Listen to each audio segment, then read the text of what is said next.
नमस्कार दोस्तों, मैं अंकुर उपाध्याय स्वागत करता हूं आप सभी का एक बार फिर से अपनी नई वीडियो में।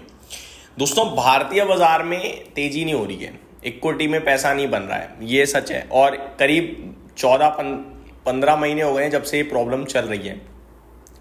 लास्ट जो तेजी देखी थी हमने वो देखी थी 2024 जुलाई में, और जुलाई में भी ना इंडेक्स हाई पे हाई लगा रहा था। स्टॉक्स तो गिरने लगे थे करीब मार्च के बाद से ही। तो आप कह सकते हो 1.5 साल का बड़ा लंबा समय हो गया है जब से बाजार गिर रहा है। और इस बीच में ना इंडेक्स तो ज़्यादा नहीं गिरा है, वहीं का वहीं दिख रहा है हमें, लेकिन स्टॉक्स इतने ज़्यादा गिर चुके हैं, कहीं 50% नीचे अपने हाई से, कोई 70 है, कोई 80 है। तो नो डाउट जब इंडेक्स ऊपर है तो कुछ तो ऊपर होगा ही। तो ऊपर रहा ऑटो, एनबीएफसीज में तेजी दिखी, लेकिन ब्रॉडर पिक्चर काफ़ी खराब हो गई दोस्तों, काफ़ी पैसा टूटा है निवेशकों का। लेकिन इस बीच में ना जो आउट परफॉर्म कर रहा है वो है आपका Boolean market, commodity market, gold, silver. मतलब ऐसी एक्सेप्शनल तेजी चल रही है, ऐसी एक्सेप्शनल तेजी चल रही है, रुकने थमने का नाम ले ही नहीं रही है। दोस्तों, लगातार मैंने आप सभी के साथ ईटीएफ्स को डिस्कस किया है, जिसमें सिल्वर का ETF one of my top pick रहा है। गोल्ड के ईटीएफ की बात करें तो भैया जैसे गोल्ड भाग रहा है, ईटीएफ भी भाग रहा है। आज गोल्ड ने फ्रेश लाइफ हाई हिट कर दिया है 1,14,000 का। मतलब आप ये देखो, 1,14,000 का 24 कैरेट गोल्ड आपको एमसीएक्स पे ट्रेड होता हुआ दिख रहा है इलेक्ट्रॉनिक फॉर्म में। ठीक है जी। अगर आप शॉप पे एक्चुअली में फिजिकल गोल्ड खरीदने चले जाओ, वहां पे 22 कैरेट गोल्ड मिलता है आपको, जिसकी वैल्यू जो 1,14,000 है उससे कम होनी चाहिए। लेकिन होगा पता है क्या, उसकी वैल्यू आपको और महंगी मिलेगी। 1,17,000, 1,18,000 के हिसाब से वो आपका बिल बैठाएंगे। अब आप कहोगे भाई ये क्यों हो रहा है, ऐसा कैसे हो रहा है? कर लो बहस, उनसे क्या करोगे? छूटते ही अगला ये बोलेगा कि मेरे को फिजिकल गोल्ड दे दो भाई साहब, और जिस भाव पे मैं दे रहा हूँ उसी भाव पे दे दो, और तुम ले जाओ मुझसे पैसे। जिस कदर ये गोल्ड के प्राइसेस भागे हैं, ये बहुत ही एक्सेप्शनल है। आज जो एक सडन तेजी देखने को मिली उसके पीछे एक बड़ा कारण भी है। पहले मैं आपको अपडेट दे देता हूं। चाइना गोल्ड का रिजर्व बनना चाहता है।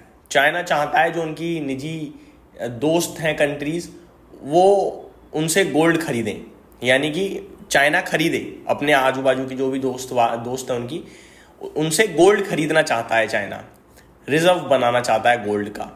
जब चाइना मतलब गोल्ड खरीदना चाहता है, रिजर्व बनाना चाहता है, तो ये और सेंटिमेंटल पॉजिटिव हो गया गोल्ड के लिए, तो वो शूट कर गया अचानक से। अब चाइना ऐसा क्यों करना चाहता है? ताकि जैसे यूएस है गोल्ड का रिजर्व अकेले, तो अब आपको पता है यूएस चाइना के बीच में तो सही स्थिति रहती नहीं है, तो उसके कंपटीशन में खड़ा होना चाहता है। ब्रिक्स से कह रहा है ब्रिक्स देशों से कि चाइना को गोल्ड रिजर्व बनाओ। बट ऐसा होगा नहीं होगा वो बात की बात है, लेकिन इसकी वजह से गोल्ड तो ऊपर खिंची गया। साथ ही साथ आज दो बड़ी चीज़ें भी हैं। पहली, प्रेसिडेंट ट्रम्प की भाषणबाजी है आज के सेशन में। तो जब भी प्रेसिडेंट ट्रम्प कुछ बोलने वाले होते हैं, सबको पता है बोलेंगे तो वो नेगेटिव बोल दें, मतलब ज़्यादातर यही लगता है कि वो बोलेंगे तो नेगेटिव ही बोलेंगे, है ना। तो अगर ये जो ग्लोबल टेंशन चल रही है इस समय रशिया यूक्रेन, इसको लेकर उन्होंने और कुछ नेगेटिव छोड़ दिया बम, तो आज रात गोल्ड कहाँ हो जाएगा हम आपको सोच भी नहीं पाएंगे। मतलब 1,000-2,000 और बढ़ जाए तो कोई बड़ी बात नहीं है। प्लस आज ही रात फेड चेयरमैन जेरोम पोवेल साहब की भी कमेंट्री स्पीच है। उनकी स्पीच में अगर आगे रेट कट को लेकर और मतलब थोड़ी सी पॉसिबिलिटीज आ गई तो फिर गोल्ड भाग जाएगा आपका, क्योंकि फेड तो कह ही रहा है कि भैया रेट कट और आएगा। फेड मेंबर्स ने तो कहा ही है, अगर फेड चेयरमैन ने भी आज रात में कह दिया तो भी गोल्ड शूट कर जाएगा। तो गोल्ड के लिए ट्रिगर्स एक के बाद एक पॉजिटिव बनते ही जा रहे हैं। अब गोल्ड का वैल्यूएशन तो होता नहीं है कि भाई पीई महंगा हो गया है, वो तो क्या है कि उसकी डिमांड बनी रहेगी, क्योंकि लोगों को जरूरत है, खरीदते रहेंगे। बस ये पहले 22 कैरेट था, 18 कैरेट, अभी 9 कैरेट के लिए भी बातचीत चलने लगी है, 14 कैरेट फिर 9 कैरेट। तो क्या होगा कि इस तरीके से प्राइस नीचे हो सकता है। अदरवाइज अब गोल्ड खरीदना कोई नॉर्मल बात नहीं रही है भाई। 1,14,000 हो गया है, 1,20,000-22,000 तक की बात चलने लगी है दिवाली तक। और ऑब्वियस है धनतेरस पे गोल्ड का प्राइस शूट करेगा ही करेगा, क्योंकि डिमांड शूट करती है। सबसे कमाल की बात यह है कि आप ज्वेलरी शॉप पे जाओ, आपको यही दिखेगा कि डिमांड की कोई कमी नहीं है। गोल्ड जो बेच रहा है उससे बात करो तो वो ये कह देगा भैया खरीदने वाला तो खरीदेगा ही खरीदेगा। और जिसने नहीं खरीदा उसने 50,000 पे भी नहीं लिया, 90 पे भी नहीं लिया, और आज भी नहीं ले पाएगा और कल भी नहीं ले पाएगा। और ये फैक्ट भी है, जिसने लेना है उसने तो डबल बोनेंजा समझ के ले लेना है कि गोल्ड है, एक तो पैसा भी बनेगा आगे मेरा और मेरे को तो जरूरत भी है। तो आपको कभी कभार सेफ इन्वेस्टमेंट पे ट्रस्ट करना पड़ता है। लोग कभी निफ्टी का ETF प्रेफर नहीं करते जब तेजी का बाजार होता है, कहते हैं यार ये तो चलेगा कितना 12-14% स्टॉक तो एक साल में डबल हो जाता है। ऐसे समय पे आप क्या करोगे? इंडेक्स आज भी 25,100 पे है, लाइफ आई से मात्र 1200 पॉइंट दूर है, लेकिन स्टॉक्स की हालत खराब है। मैंने बहुत आपके साथ डेटा डिस्कस किया है कि ऑन एन एवरेज 5 साल में बहुत सारे 95% इन्वेस्टर्स निफ्टी के ETF के रिटर्न्स को बीट नहीं कर पाते हैं। छोटी अवधि में जो होता है वो सच नहीं है, लंबी अवधि में जो होता है वो सच है।